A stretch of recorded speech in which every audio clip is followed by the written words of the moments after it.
Imagine que depois de muito empenho, de muito esforço, você finalmente conseguiu alcançar o seu objetivo e realizar o seu sonho.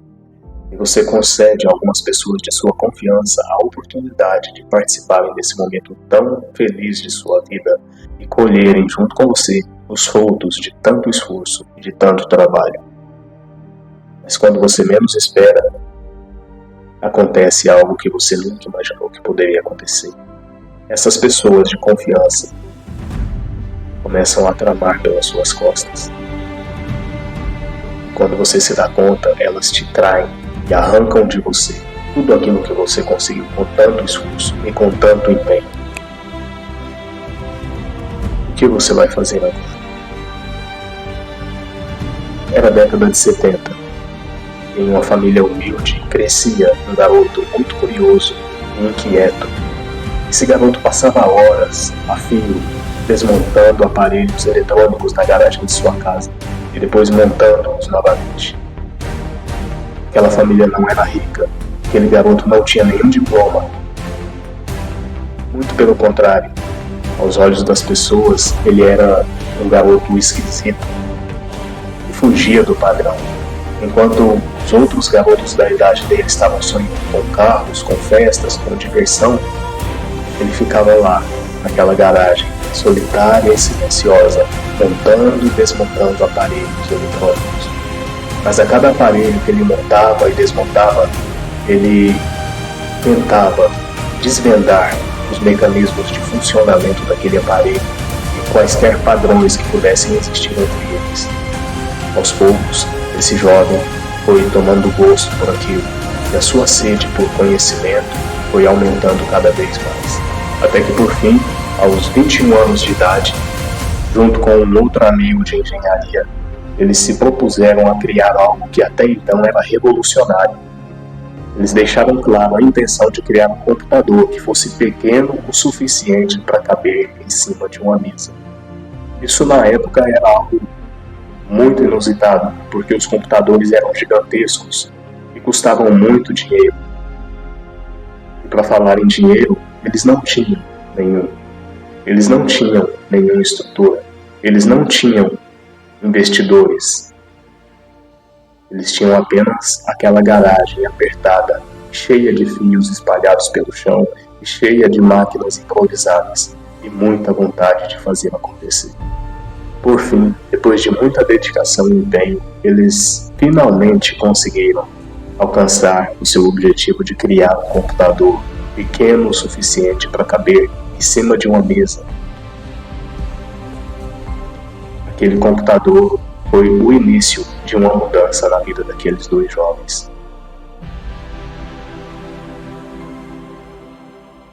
Depois de criarem as primeiras unidades, os computadores finalmente começaram a ser comercializados. De repente, aquela ideia que inicialmente parecia maluca estava se tornando algo muito grandioso. Estava se tornando um império.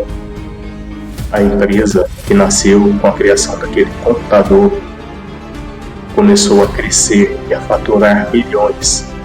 Revolucionou a tecnologia que havia na época. Por fim, aos 30 anos de idade, aquele jovem que antes era tido como sendo esquisito, fora do padrão, estava agora no topo do mundo. Mas o sucesso teve um preço. Dentro da própria empresa dele, algumas pessoas começaram a acreditar que ele era idealista demais, intenso demais. Então, quando ele menos esperava, em uma reunião silenciosa e fria, o conselho da própria empresa dele, que ele havia criado com tanto esforço, decidiu que ele não servia mais para ser o CEO.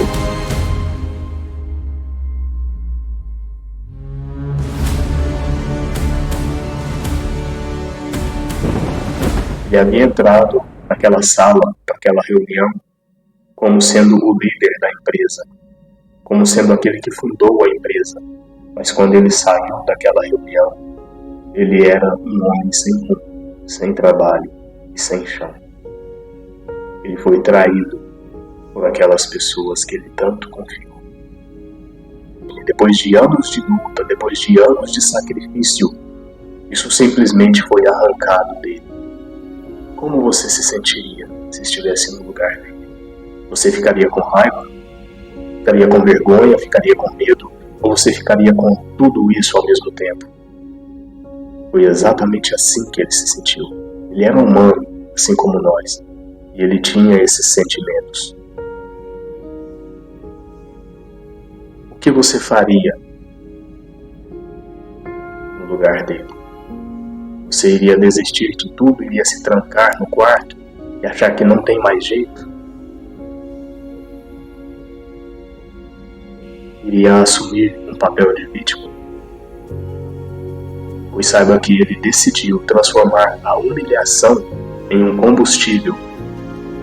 E ele conseguiu reunir as poucas forças que ainda lhe restavam e recomeçou tudo de novo. Começou tudo novamente. Mesmo sem ter nenhuma garantia, mesmo sem ter nenhum status, mesmo sem ter nada além de sua mente indomável e inquieta, ele decidiu criar uma nova empresa. Depois ele criou outra. Depois ele criou outra. Cada uma delas era revolucionária no seu próprio modo. Ele desenvolveu uma tecnologia que era tão avançada que, adivinha só, aquela antiga empresa que o havia demitido, dando a entender que não precisava mais dele,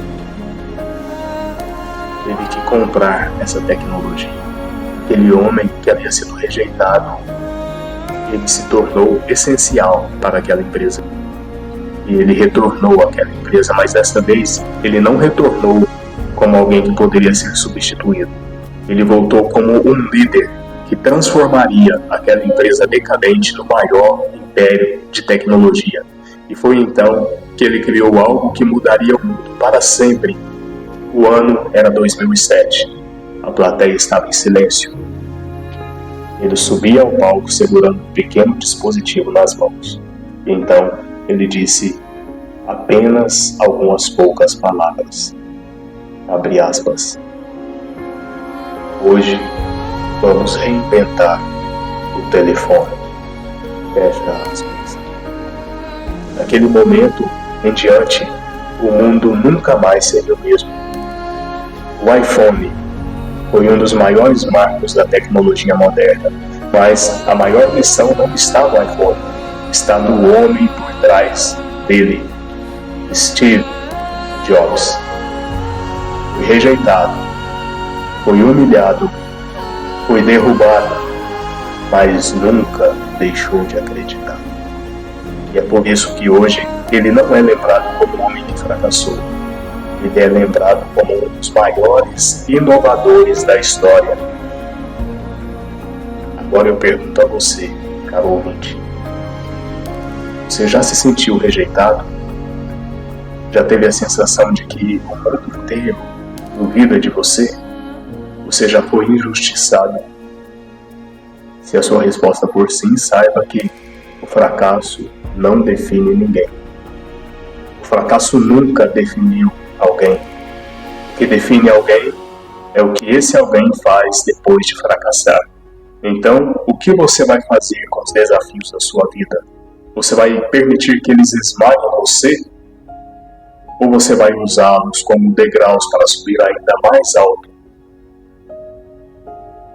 Escolha a segunda opção. Muito obrigado por sua atenção. Se essa história fez sentido para você, compartilhe com alguém que precisa ouvir isso. Não se esqueça de inscrever-se no canal para mais histórias que vão mudar a forma como você vê